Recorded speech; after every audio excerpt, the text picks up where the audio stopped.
All right, so today we're going to start out with a little interactive session. If you were here at first service, shut your pie holes. You heard me, you get no response.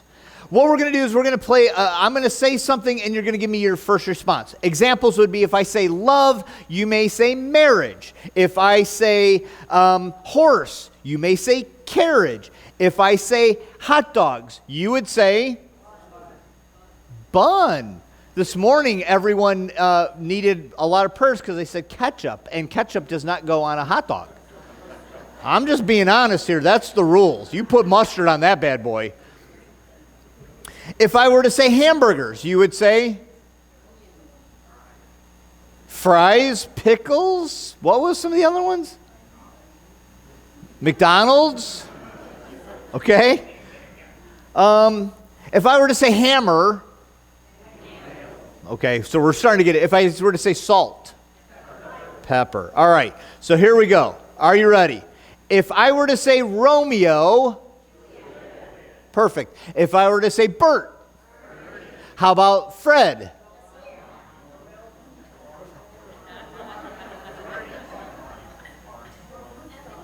Oh, Barney. I never thought about Barney. Fred and Wilma, right? The Flintstones. Okay, what about Laurel and Abbott? Martin and who? Martin and Dean? Wasn't his name Dean Martin?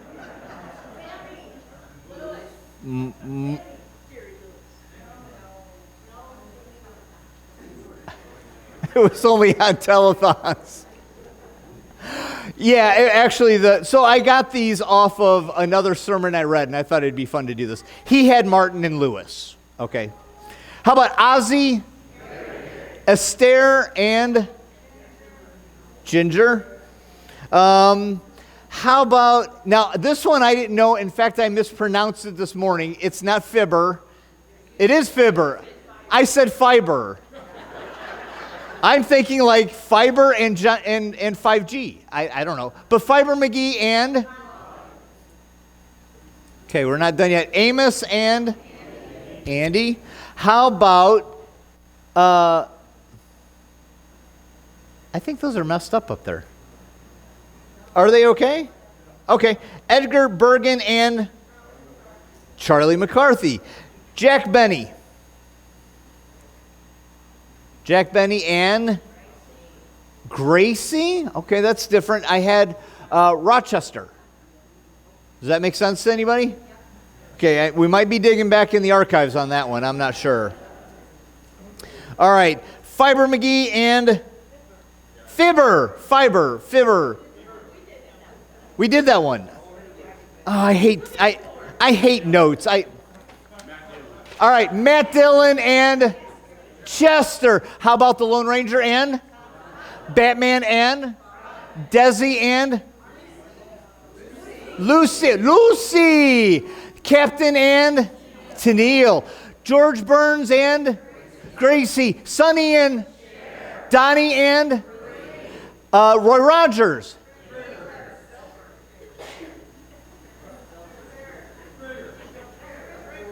Oh, Trigger. All right. How about Simon and Garfunkel?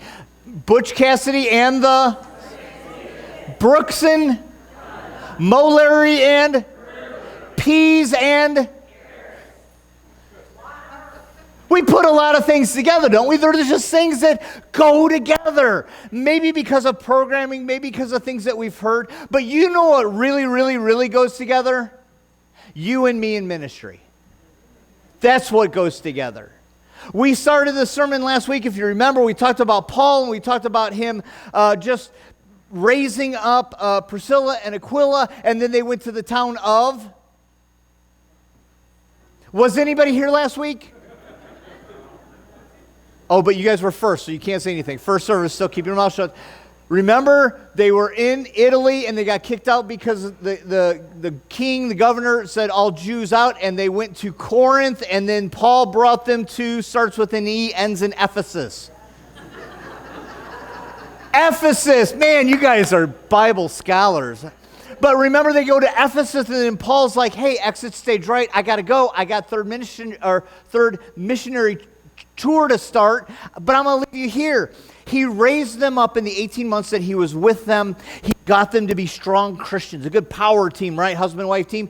And then they went on to minister in Ephesus. See, that's what the key is that we need each other when we're in ministry.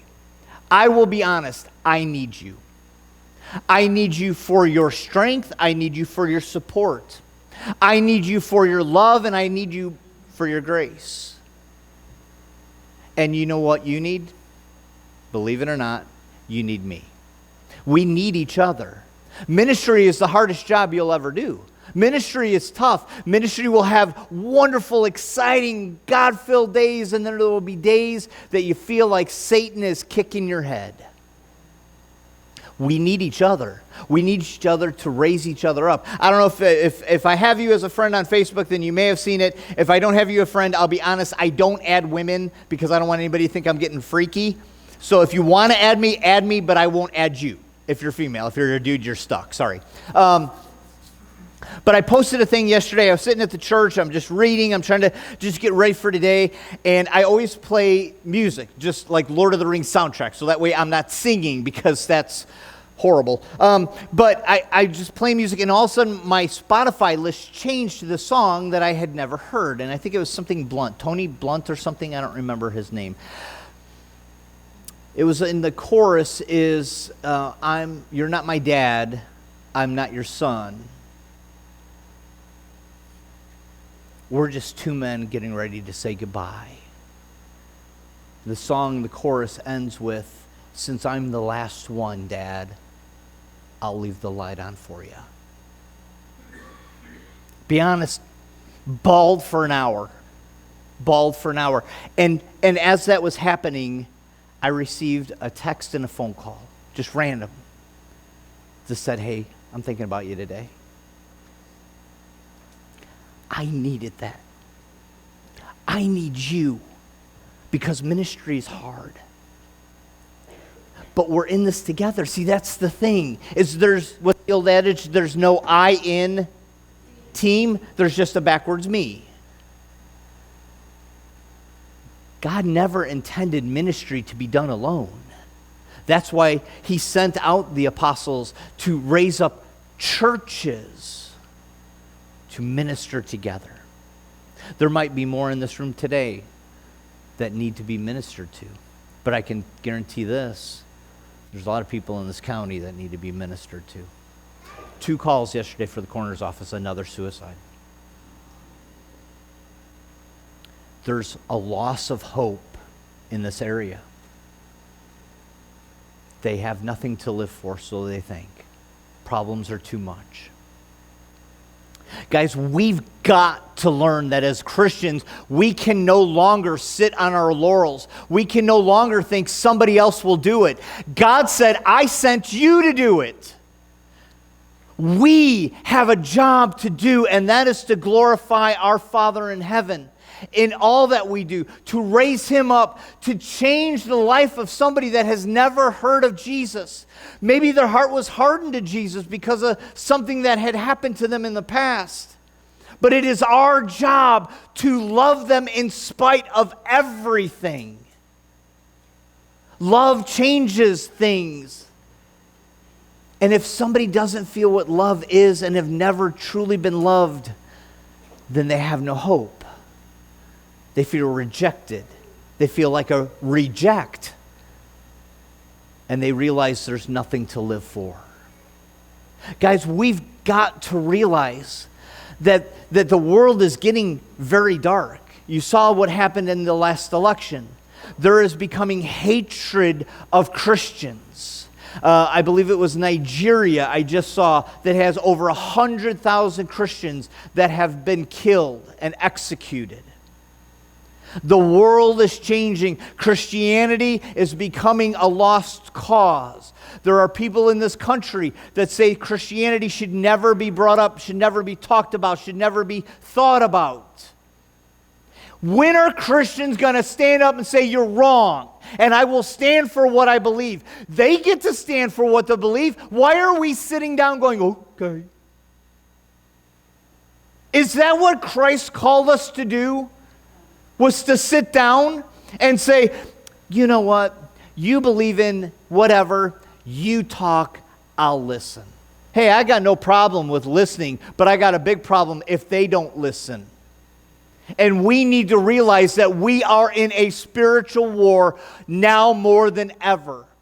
You hear that all the time. We're in the last days. Yep, I get it. Last days started when Jesus ascended 2,000 years ago. But Jesus also said, before I come, it's going to get worse.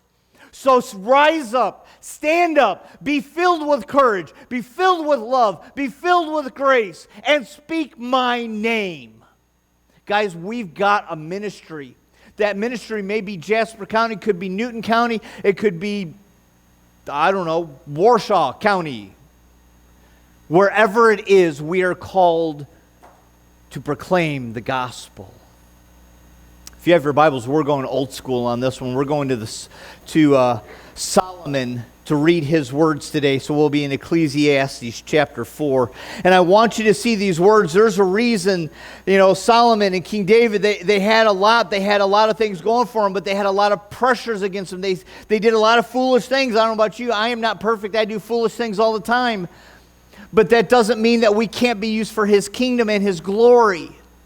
Solomon writes these words in the time that he is just to remind us of what's going on. It says in verse 1, chapter 4, then I looked at the acts of the oppression which were being done after the sun, and behold, I saw the tears of the oppressed, and they had no one to comfort them. And on the side of their oppressors was power, but they had no one to comfort them. So I congratulated the dead who are already dead, more than the living who are living, but it would be better off for both of them is the one who never existed, the one that never saw the evil activity that is done under the sun. Have you ever been at your wit's end? Have you ever been so frustrated, so tired, so depressed that you just didn't want to go on? That's happening big time now. Solomon is saying, man, I've been there. I don't know about you. My favorite movie in all the world is It's a Better Life, or It's a Wonderful Life. Every Christmas Eve, after we have candlelight service, we go home, and the kids are even got it where they'll have it queued up, so when I walk in the door from church, kicking you guys out, I can get home, we watch it. I love that movie because I've prayed that prayer before. God, I don't want to exist anymore. I didn't do anything. There was no good part of my life. Why am I even here? And I love how George Bailey, when he was removed, his existence was removed from the world, he saw that he actually touched a far more people than he ever realized. He made a beautiful woman a wife and a mother. He had wonderful kids that would go on and do great things. He saved his brother from dying, who then went on to be a big war hero. He helped people in his community with a house and with food and with loans from a bank that catered to the little people. He basically shut out the old man Potter that was just in it for the money and hated everyone. He made in the movie, he had a difference. He had a big difference in the community in which he lived. And if you think about it, by saving his brother, he saved a lot of war veterans in the movie. He had a purpose. Each and every one of you has a purpose. Too many times we go through life and go, man, it's hard, I'm done, I'm tired, I'm frustrated. Realize that you have touched people in your life. You have glorified God by the way you've loved somebody, by the way you've encouraged somebody, by the way you've lifted them up. Every one of you here that calls yourself a Christian, that gave your life to Christ, took on a ministry, and yet we don't think about that. We think, the pastor's in a ministry. The elders are in a ministry. Maybe the deacons and deaconesses are in the ministry. Hogwash, you're all in ministry. You're all in ministry. My question is, what are you doing with that ministry? You run into people every day that I will never have a contact with. You talk to people every day on the phone or text that I will never know. There's a whole prayer list of people that I have never seen in my life, but I pray for them. You're in ministry, people. And it's time we realize that when that ministry steps up, that maybe we can start to win this battle a little bit better. You know, I love the old adage, well, Jesus won the war. Yeah, but the battle's still going on for a whole lot of souls. And that battle's getting harder. That battle's getting worse. And the longer we sit down and allow the evil one to run rampant, the harder the battle's going to get. Never wish that your life didn't exist, because you are here for a purpose. I think of Esther, you know, I was made for this purpose. I was made for this day. You have been made for today, to be in the army of Jesus Christ, to be against the evil forces that are coming and that are already here. King Solomon brings us up because he's been there. He's been to the point that he's just like, it doesn't even matter. What is the point of all this? He goes on in verse 4. He says, I have seen that every labor and every skill which is done is the result of rivalry between man and his neighbor. This too is vanity, striving after wind. The fools fold his hands and consume his own flesh. One hand full of rest is better than two fistful of labor, striving after the wind. I looked again at vanity under the sun. He's relating two people, one that's lazy, that doesn't want to do anything, going, the next guy will do it. The other one that's working his tail off. He's chasing dreams, but he's chasing his own dreams, chasing the wind. He's using this scale, if you will, of judgment, going, on one hand, we got a group of people that don't want to do anything. They're lazy. They sit around going, let somebody else do it. We have another one that's busy. They're working hard. They're trying to gain, but it's all for themselves. How about if we were to find the middle of this pendulum and go, instead of being lazy, let's do some work. And instead of working for myself, I work for Jesus. That has eternal consequences, not a consequence of a better paycheck. I remember when I went to Katrina through the fire department, 15 days I was on deployment. They paid me 15 days, 24 hours a day. My paycheck, woo! I'm like, I'm buying me a new house. And then I looked, and the government said, I'm buying the house. You're not. And I thought, man, I worked my tail off for these 15 days. And it wasn't a glorious check, because the government got it all. See, we work so hard, and we grab and we grab and we grab, and we work and we work and we work. For what? For what? A car that's going to break down eventually? A house that's going to have to be repaired eventually? New clothes that are going to go bad? If you have water like we have, all your collars will get rusty. So we work and we work. When are we going to realize that our work for the most part of this world is in vain, but our work for an eternal glory is forever? Guys, that's ministry. Ministry is defined as working for Jesus Christ. Again, I'm not saying you got to preach. I'm not saying you got to get up here and lead. But I'll say this. When Marcia had you guys sing that last verse, I just sat in the back and praised God because you guys sounded beautiful. Now, no offense, I've heard some of you sing on your own. So it was a good thing it was a group setting, because then it was beautiful. It was even better because I shut up. See how that works? As an army, we can defeat an enemy. Have you ever looked at our history? Did the Revolutionary War, did they only send one soldier? How about the Civil War? How about World War I, World War II, Korea, Vietnam? Any conflict, did they only send one soldier? Or did they send battalions? Our opponent is greater than any of their opponents, because our opponent cannot be killed. He already knows his destiny, and he wants to make our destiny his. We have numbers. In this church alone today, I bet you there's been 200 people. That's quite a little army, wouldn't you say? It is an army that can change even just one heart for Jesus Christ. And I don't know about you, then that's a victory in my opinion. But we've got to get to work. King Solomon doesn't stop there. He goes on, One hand full of rest is better than two fists full of labor and striving under the wind. Then I looked again at vanity under the sun, things that we're striving for on this earth. There was a certain man without a dependent, having neither a son nor a brother, yet there was no end to all his labor. Indeed, his eyes were not satisfied with the riches, and he never asked, and for who am I laboring and depriving myself of pleasure? This too is vanity, and it is a grievous task. Verse 9 is the key. Two are better than one because they have good return for their labor. You ever have to go do a job? And you could do a job by yourself, but you know that job's going to take you X amount of time. But if you had an extra set of hands, you could get it done in half the time, right? Because there's two working instead of one. There's one that can also raise you up.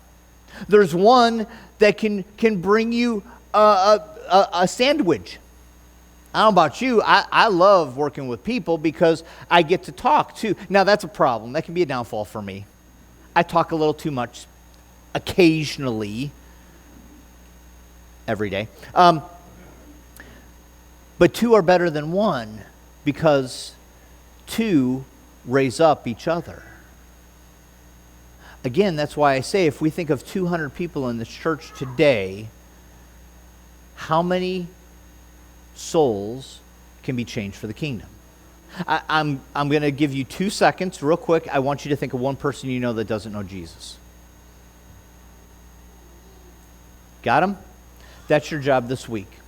And my job is I'm going to pray for you this week, and I don't even know who this person is. I don't need to know who this person is. Jesus does, and he knows he wants him back as a child. See, that's the thing we forget too, is I don't realize any of your titles in this room. Some of you could be doctors, nurses, you could have a big PhD, MBA, all these things behind your name. What I'd like for you to add to your name right now, if you're a male, prince. If you're a male or female, princess. Because you are children of a king. It's time to act like it.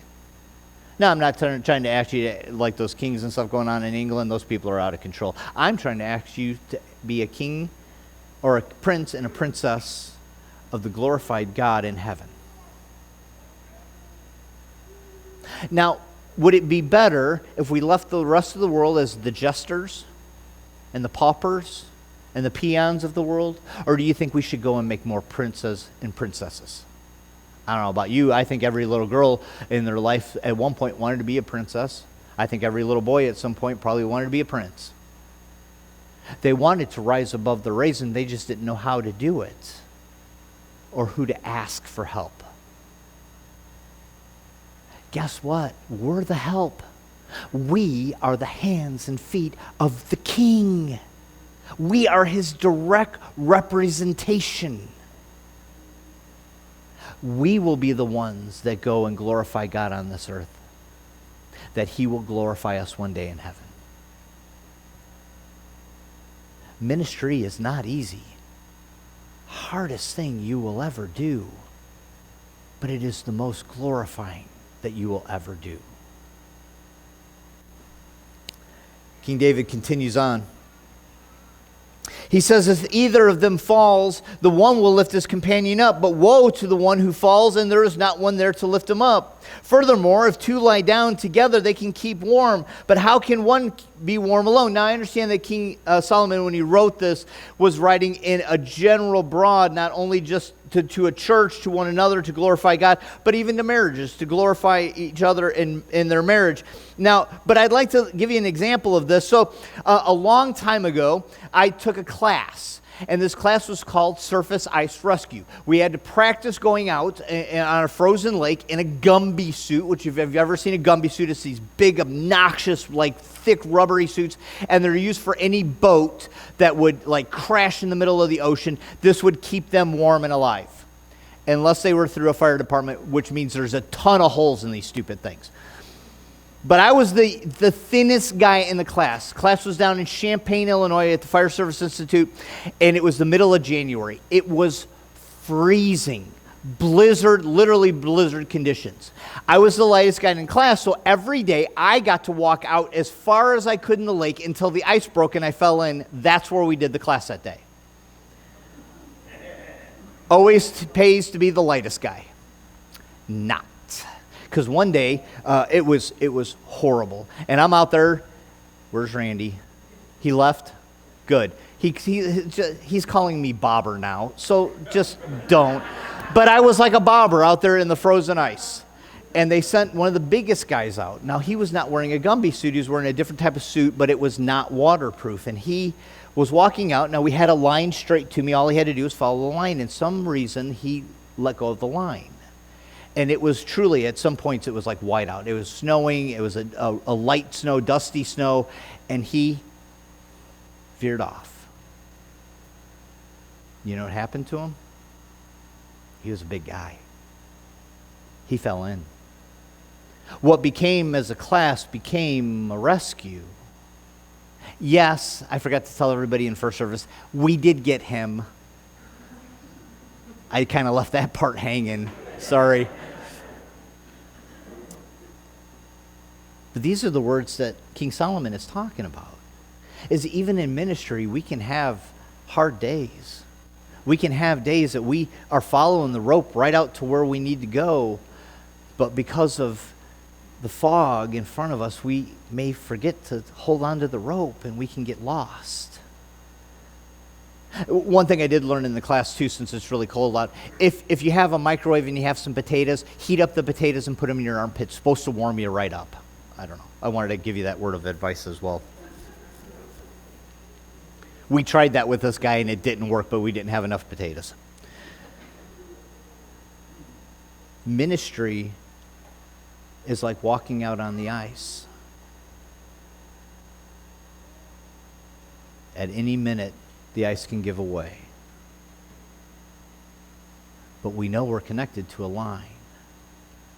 We know that we've got rescuers coming for us as we venture out.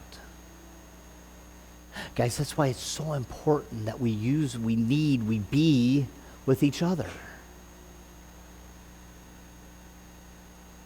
I need you. I need you to help me in what I do for Christ. Christ needs you to help each other in what you do for Christ. You need me to help you in what you do for Christ. That's a team. You know, I'm not a big basketball guy, but I hear LeBron was kind of a one-man show. Everybody was just like, get the ball to LeBron, we'll win, get the ball to LeBron. But if there wasn't the other four players on the team, they couldn't get the ball to him. I heard that said about Scottie Pippen. I remember back in the day of Michael Jordan. Oh, just get the ball to Jordan. I remember Walter Payton. I loved Walter. 1985-86 Bears, right? The last time they won. But get the ball to Peyton. He'll take it. He was amazing. But he still needed the other players on the team to throw blocks. He needed other people on the team to hike the ball. He needed the quarterback to give him the ball. See, there's nobody in this world that can do it alone. That's what Solomon is talking about. If one can overpower him who is alone, but two can resist him, a cord of 3 strands is not torn apart. Wait a second, where did the third strand come? So all of a sudden, Solomon's talking about 2 and 2 and 2, and now he says a cord of 3. Don't forget your king. Don't forget God in the equation of our ministry, because our ministry is for Him, not for us. I want no glorification. I want no glory from this. I want to bring Him glory. So He's in this with us. A cord of 3 is not quickly torn apart. The only time a cord of 3 can be torn apart is one of the cords begins to break. If I break, if you break, God will not break, but He will continually hold us together.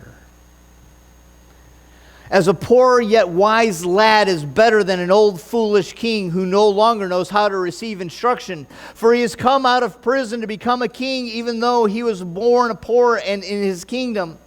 I have seen all the living under the sun throng to the side of the second lad who replaced him. There is no end to all the people. To all who are before him, even the ones who will come later, will not be happy with him. For this too is vanity and striving in the wind. Guys, today I ask you this question. Who are you working for? When you wake up in the morning, do you go, today I work for Jesus? Or do you go, today I work for the boss who's going to pay me? Today I work for the King of Kings and the Lord of Lords. Or today I work for the government who's going to take 33+% of my wage. Today I work for Jesus Christ who gave his all for me, or today I work because I really want garbage that's going to break and fall apart.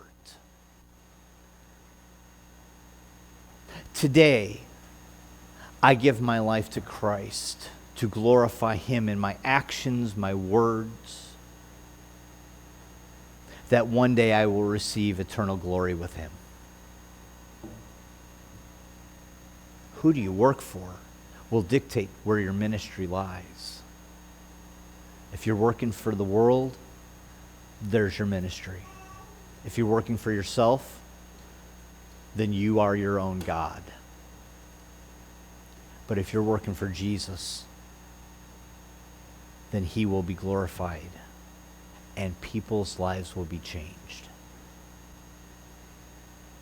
Today is the day. I'm telling you, I can't make it any more clear that I beg you, I ask you, will you join me in ministry?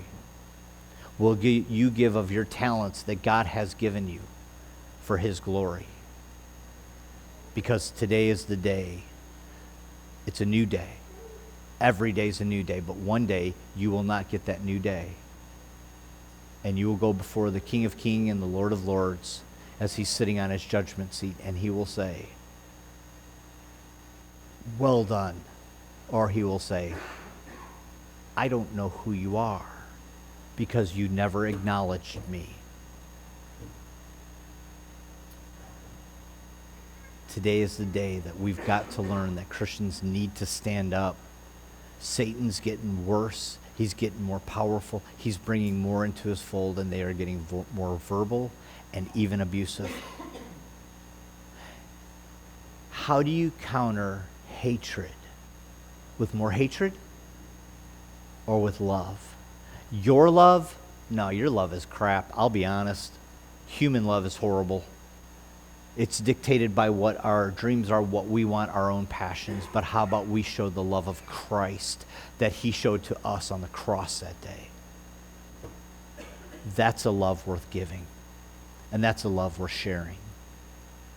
And that love will change hardened hearts. Will you join me? Or are you going to walk out of this building going, oh, that was a pretty decent sermon. Oh, look, it's lunchtime. I challenge you. Open the book of love that God gave us. Read it. Open your mouths to the King of Kings and the Lord of Lords in prayer. And when you see the person hurting, when you see the person struggling, when you see the person that has never felt Christ's presence in his life, be the one to offer the change and let their hopelessness be joy, and let their joy turn into hope of everlasting life. Father, we thank you for this message from Solomon, King Solomon. Father, I pray today that as we review the world, that we can just see such a change in the last several years, few years, this year. Such the erasure of Christianity, the increase of hatred, the increase of hopelessness, the increase of despair. Father, today I pray that you would challenge each and every one of us in this room to change the tide, to change the outlook of many in this county and its state and in this world. Father, I pray that you would give us the strength to stand against opposing forces. Many of us would stand against something we can see, and although we cannot see the evil, we can feel it, we hear it, we know it. Yet we want to sit down and just let it float right on by. Today, Father, I pray for revelation. I pray, Father, for a revival of powerful Christians to stand up and say, no longer will we sit idle and let the devil run rampant. But today I will pick up my cross and I will follow you with courage and strength that only you provide to me. Father, today I pray for the challenge of this week that's ahead. Many of us will run into challenges that will knock us down and hurt us, drive us back.